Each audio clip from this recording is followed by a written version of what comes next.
So we should see it any second now, and there you are getting a great view of Crew 9 inside Dragon Freedom as it returns back to Earth. We are awaiting the drogue deploys. This view coming from the WB-57 high altitude plane, and there you see it on your screen, drogue deployment. Drogue disintegrate nominal. You can hear the crowd here. Visual on 200 drogue.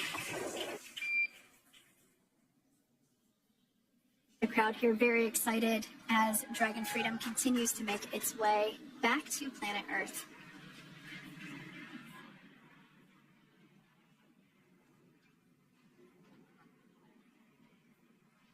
Next up, we'll stand by for the main deployment of the parachutes.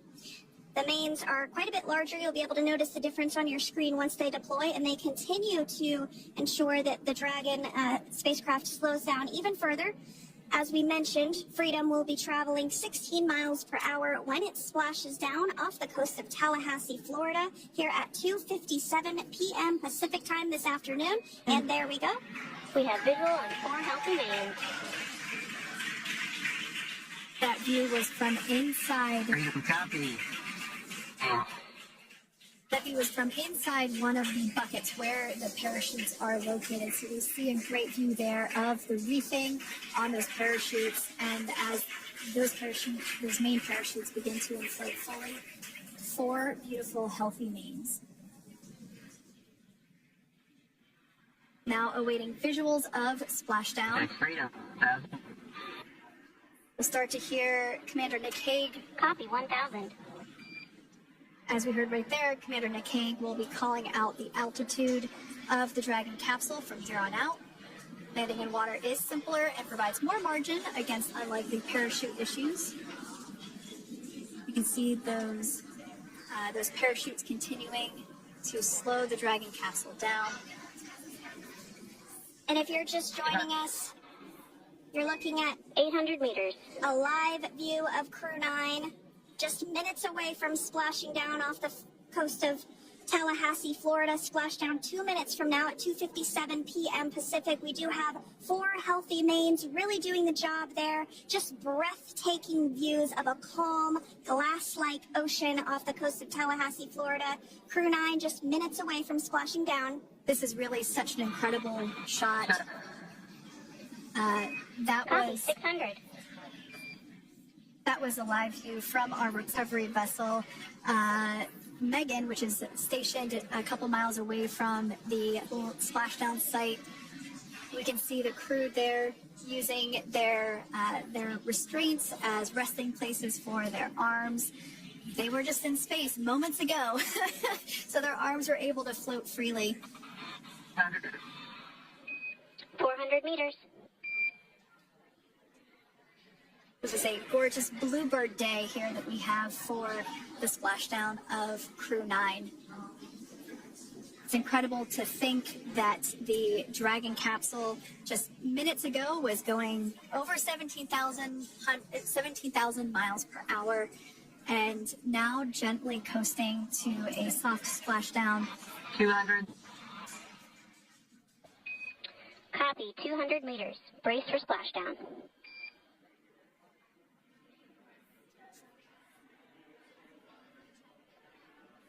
As you can see there on your screen, continuing to monitor progress of the Dragon spacecraft. And we're going to stand by for splashdown, located in the Gulf of America, off the coast of Tallahassee, Florida.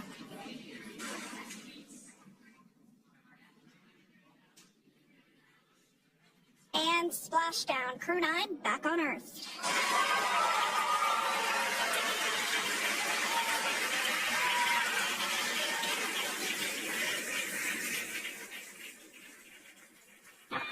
And SpaceX Freedom, splashdown. Good main release. Copy splashdown. We see main chutes cut. Nick, Alex, Butch, Sunny, on behalf of SpaceX, welcome home.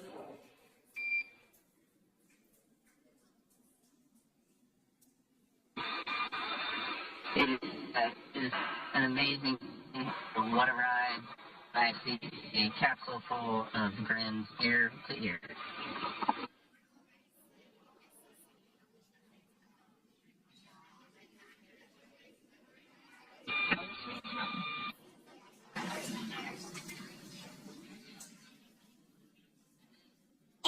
as you can see on your screen, we have visual confirmation of splashdown.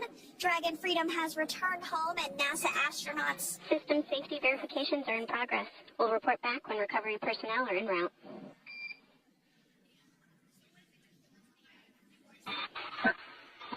Understand. And we're in section 2, 4.800 landing response. And looking for your words on this end. Is necessary.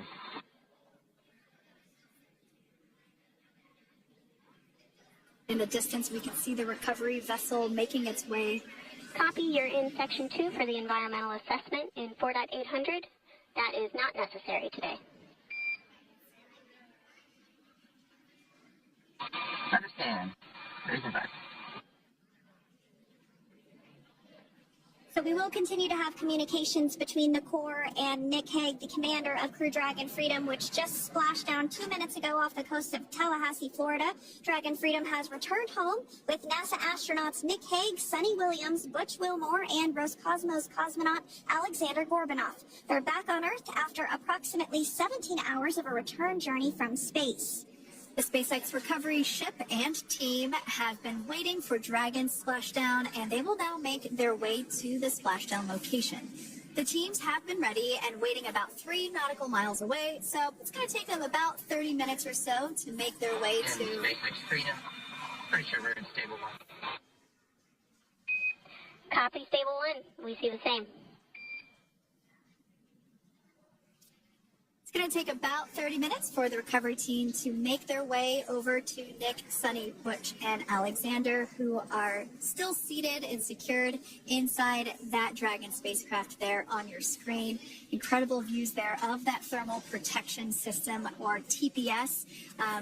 That Dragon capsule was pristine, white color before it departed the station, and we can see how the reentry phase, the thermal protection system did its job. Now, if you're wondering what that hole, that like bucket area is, that is underneath the side hatch. That is where the main parachutes were stored. So when we saw the Dragon capsule docked at station, it looked very different. The panel that protects and covers the main parachutes, that was still intact, as well as the panels that enclose where the drogue parachutes are located. We can see those fast Freedom, boats. SpaceX is go for recovery personnel to approach. Expect personnel alongside in the next few minutes.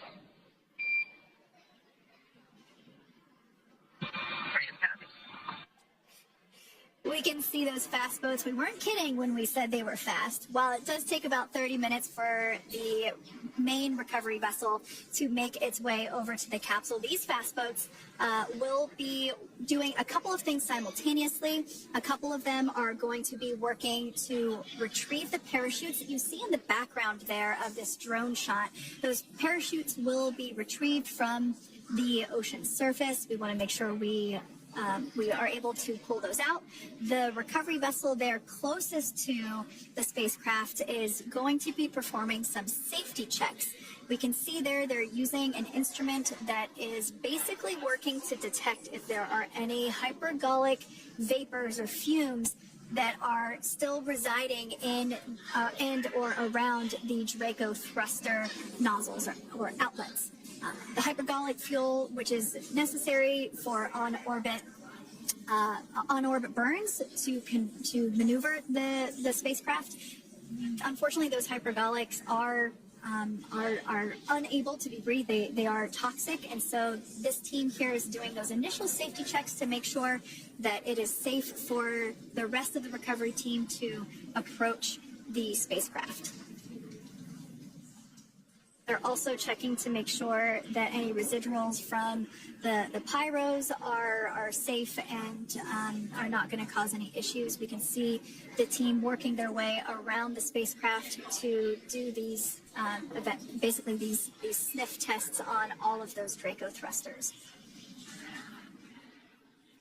And as we continue to await the recovery of our Dragon spacecraft with NASA astronauts Nick Hague, Sunny Williams, Butch Wilmore, and Roscosmos cosmonaut Alexander Gorbunoff inside, Dragon has autonomously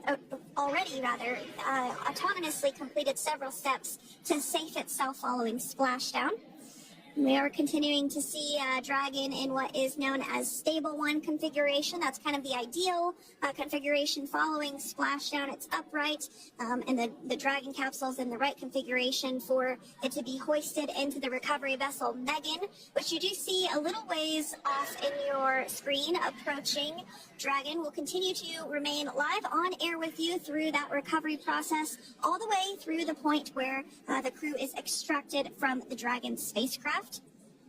Now, if you are just joining us, the mission has gone smoothly so far. Dragon successfully splashed down off the coast of Tallahassee, Florida at 2:57 p.m. Pacific, 5:57 p.m. Eastern Time this afternoon. Approximately 17 hours prior to splashdown, Dragon autonomously undocked from the International Space Station, completed a series of departure burns, jettisoned its trunk section, and performed its final burn, the deorbit burn. This placed the Dragon spacecraft on a trajectory toward Tallahassee, Florida. Dragon successfully re-entered the Earth's atmosphere, followed by deployment of its parachutes to slow the spacecraft down to a gentle splashdown. We're now going to follow the Freedom. Hypergol sweeps and unfired ordnance checks are nominal. Rigging is in progress. Approximately 25 minutes until capsule lift. Stand by for PMC with SpaceX flight surgeon.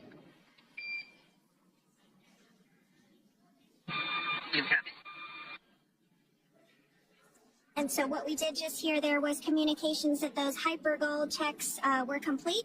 They didn't find any of that upon those checks, so we'll continue to move through the timeline. Next up is a process called rigging, which you see happening right now on your screen. This is when a SpaceX recovery personnel actually works to climb aboard the capsule and work through procedures ahead of lifting onto the nest of the recovery vessel Megan. We heard it's going to be about 25 minutes or so until that lift actually takes place.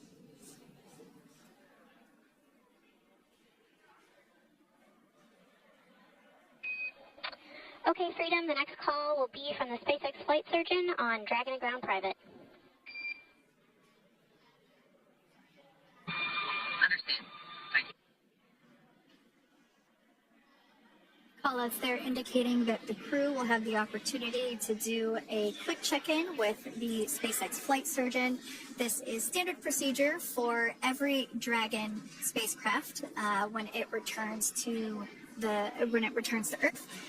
It's just an initial check-in, make sure everybody is doing okay. They will also have another check-in with the flight surgeon once they are on board that recovery vessel that you see there in the background. We can now see that SpaceX recovery team member they're on top of the Dragon spacecraft. They are going to be working to install plugs in the Draco thrusters to ensure that none of those, and to ensure that no more